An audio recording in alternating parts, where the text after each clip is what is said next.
some type of restricted access to your website. So you should have identified a page within your website that only authenticated or logged in users should be able to display. In the previous video, I illustrated how to sign in, and I was able to access the profile page.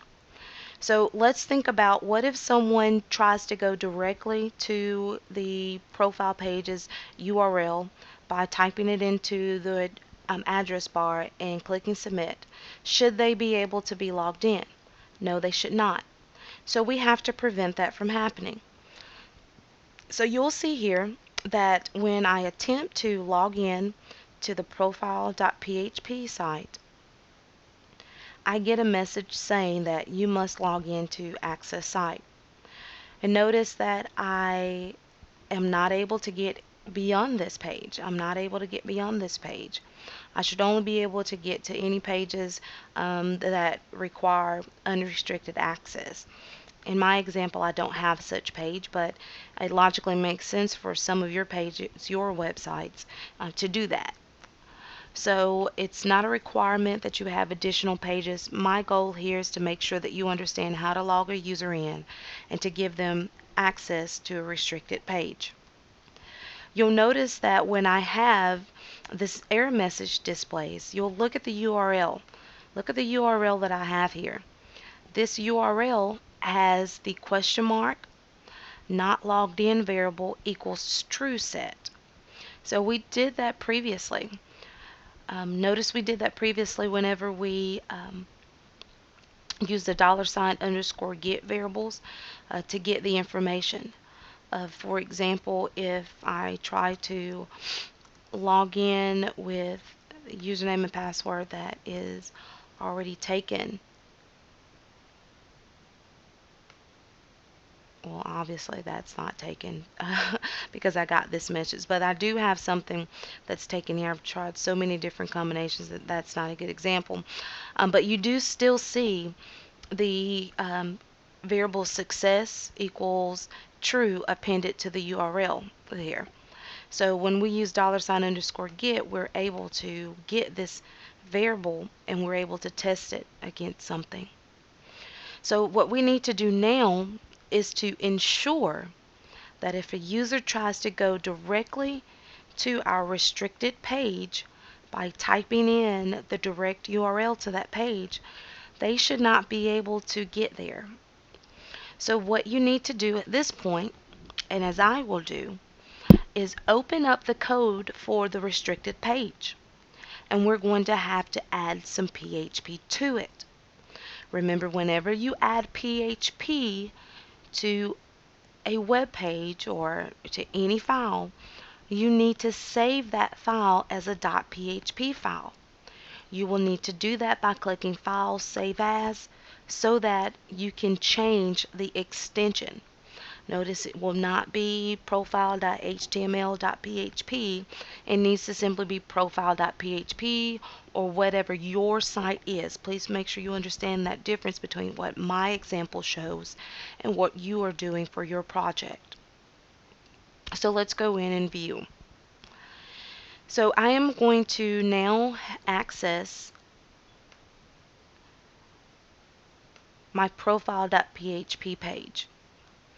Again, as I did in the index.php page, at the very beginning of our site or our code, we need to add the start tag for the PHP script, and we're going to include session_start on the next line. Remember, we don't need any other code before session_start. This makes sure that our session has started and we are able to access the information that is being stored on the server in our session file. Once we've started the session, we will again use an if statement. By now you should know that if statements are very important whenever we're programming an application, because we always need to test some type of condition. So at this point, what we're looking to see is if the user ID in our session, if it is equal to an empty string. So if the user ID is empty, that means that the user is not logged in yet. So again, in this case, we're testing to see if the user ID in our session variable, if it is empty, then we need to redirect them back to the login page, and we need to append to the URL some descriptive variable so that we can identify that the user is not logged in. So in my case, I use index.php question mark, not logged in as my variable, and I set it to true. So again, lines 1 through 4 is going to test some session variable.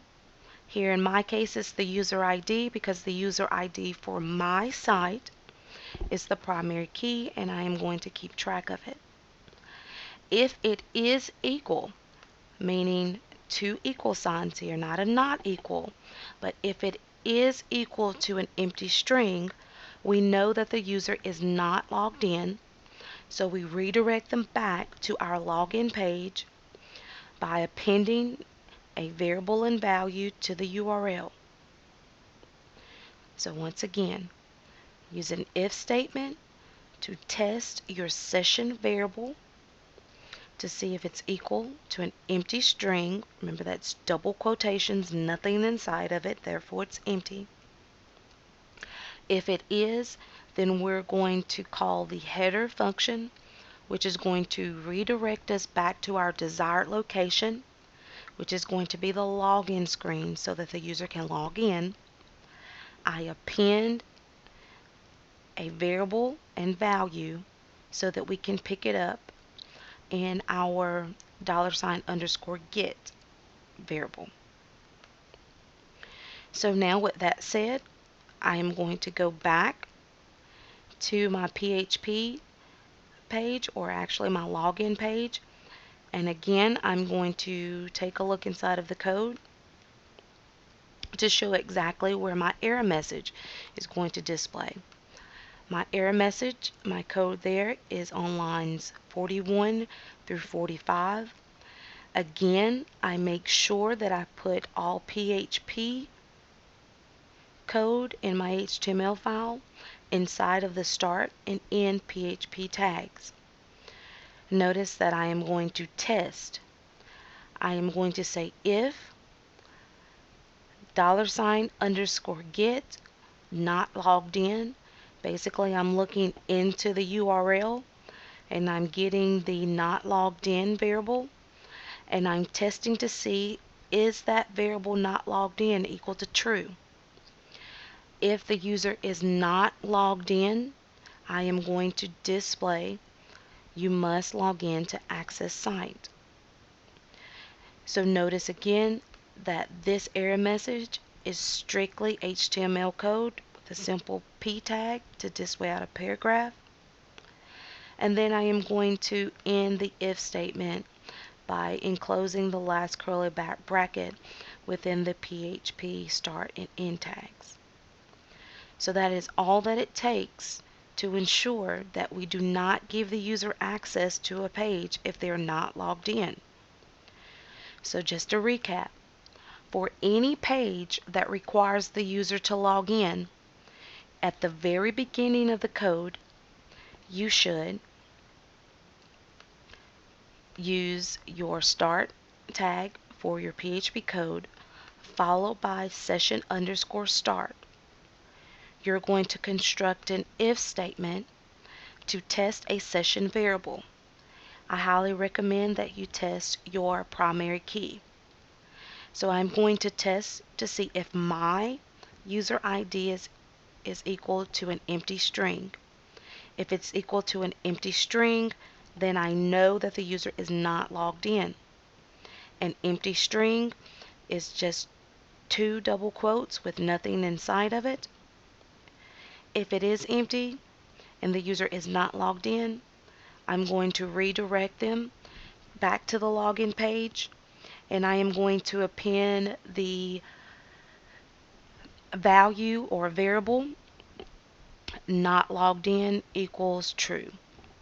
There's actually a terminology used called key value pair. Basically, the key here is not logged in, but the key is synonymous to a variable, and the value here is true. Now, remember, I redirect the user back to my login page, which is myindex.php.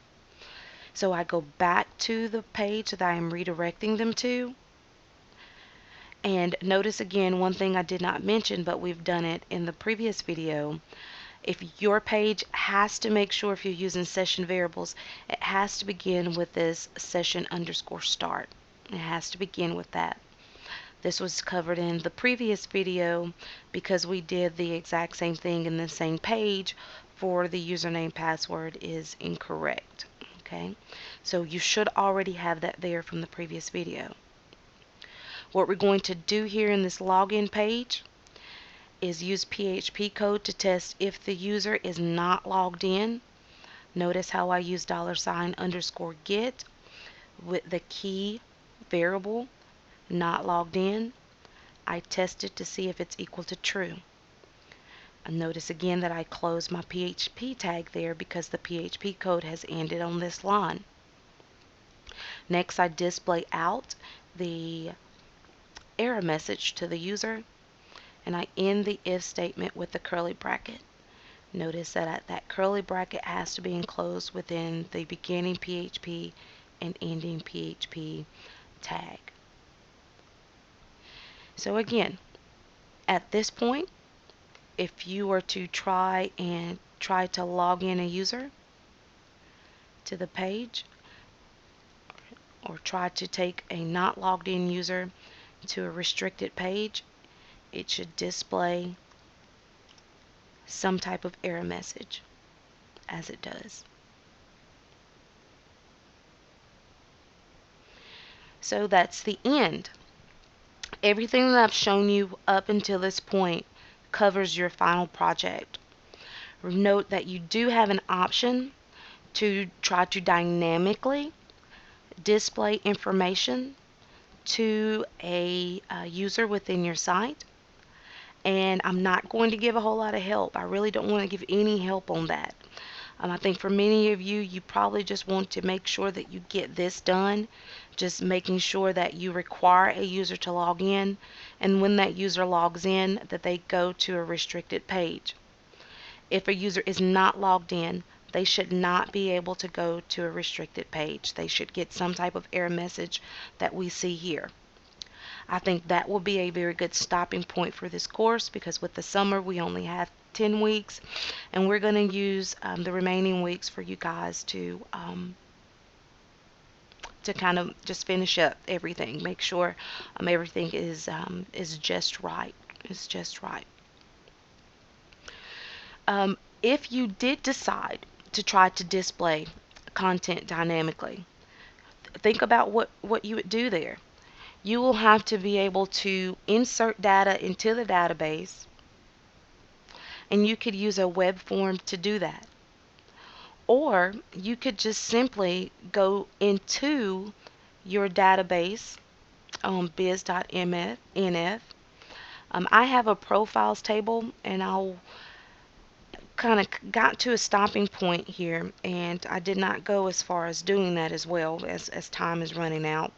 I did not do that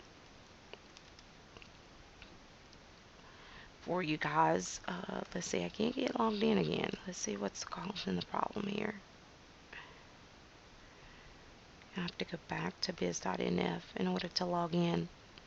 But you would have the ability to just simply go into your database table and add information there. You would be able to do it.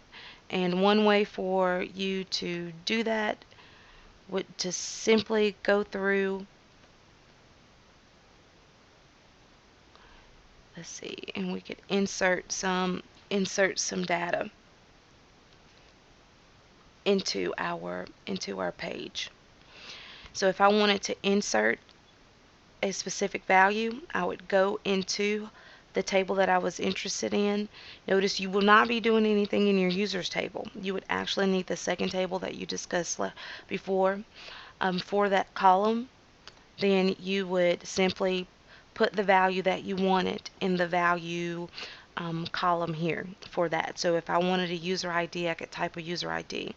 If I wanted location, I would type location.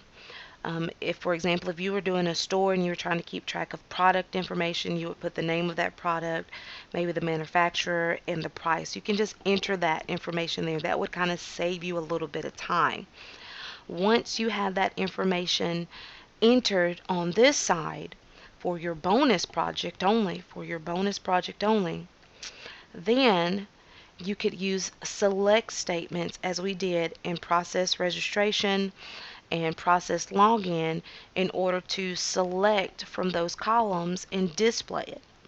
Notice that your book has some very good examples for how information was displayed for the example for chapter 19.